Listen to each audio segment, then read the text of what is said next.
तुसां तले च ए खेड़ी होनी है। ये पिंडी वाल नहीं जानवन किस्म ने पिंडी वाले भरा नो बटन खोले पे खेड़िया खोलिया पिया स्टाइल जड़ा जानवन पिंडी ना है वैसी बदमाशी ना स्टाइल टच नहीं आना इस गला करसा खरिया साफ सचिया ते सुचिया अस्सलाम वालेकुम। मेरा नाम है जी कामरान अहमद। जैसा कि तुसा पता वे रोज़ाना मैं नवी वीडियो ना लाना रहना टिकटॉक ते फेसबुक ते इंस्टाग्राम ते यूट्यूब ते।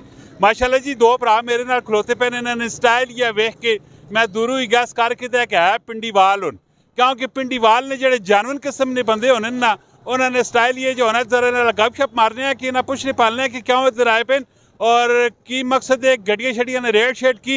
इस टाइम मैं भी जरा मौजूद हाँ टैक्सा ने मौजूद हाँ छाची मला और गड्डिया ने जरा रिव्यू पे करने जरा गपशप करना है। जी अस्सलाम वालेकुम। वालेकुम अस्सलाम। भाई ने ना की वे उमर लोधी साहब एक होने हैं मेरे किधर साबका बॉस भी होने हैं माशाल्लाह। लोधी साहब सुनाओ इधर क्यों आए पे हो? बाजी को गड्डियां शड्डियां तकन आए हैं, बहुत महंगी गड्डियां आती नहीं लगना, हुकूमत बहुत महंगा कीते है काम। हाथ ते रख सकते हैं हर गड्डी तो हाथ ही रखना होना ना, हाथ रखने ना की मसला है? हाथ रख नहीं रखने देने ना, महंगी बहुत ज्यादा है। जेडी गड्डी हाथ लाओ। केड़ी गड्डी करने आए हो? गड्डी किन्ना आया 9-10 मॉडल की रेंज की भी तुसा नहीं? रेंज है 22 लाख रुपया दे 26 लाख 27 लाख रुपया रेट है भाई तुसा नहीं रेंज तो तकरीबन 7-8 लाख रुपया होते गया। उत्ते गड्डी है बिल्कुल उत्ते गड्डी है। पिंडी केड़ी जगह रहने हो? पिंडी सरसैया चौक।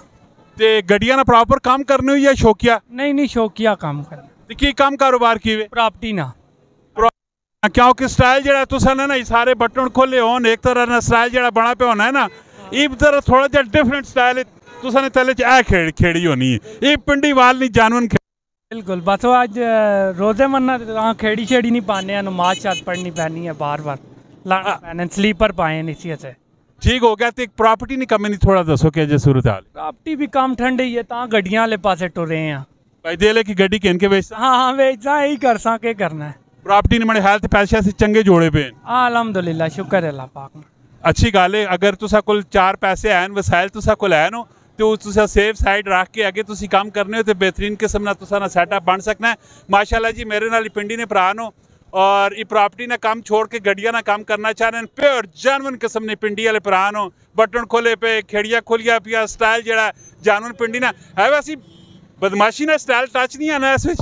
नहीं असी शरीफ शहरी हाँ माशाल्लाह होना भी चाहिए। उस नाल बदमाशी करने हैं फिर जरा बदमाशी करे उस नाल करने हैं फिर ज़ाहिर गज बाज के बिल्कुल चंगी गल है बर्दाश्त करना चाहिए ना ते लेकिन स्टाइल एक हर इलाके ना हर शहर ना एक अपना स्टाइल होना है। ते अगर तुसा कोल गड्डी शड्डी आए अगर तुसी बेचना चाहते हो जी गड्डी करना चाहते तुसी अपना मोबाइल नंबर बोल दो। 0313 777 1150 0332 0321 302 जरूर तुसी इन्हां नाल राबता करियो। इसी तरह दी इनफॉर्मेटिव दिलचस्प किस्म दी वीडियो आनियां रहनियां लाइक करियो कमेंट सैक्शन में अपनी राय जरा जरूर देइयो। पिंडी वाले मिलने नेक्स्ट वीडियो च खुदा हाफिज।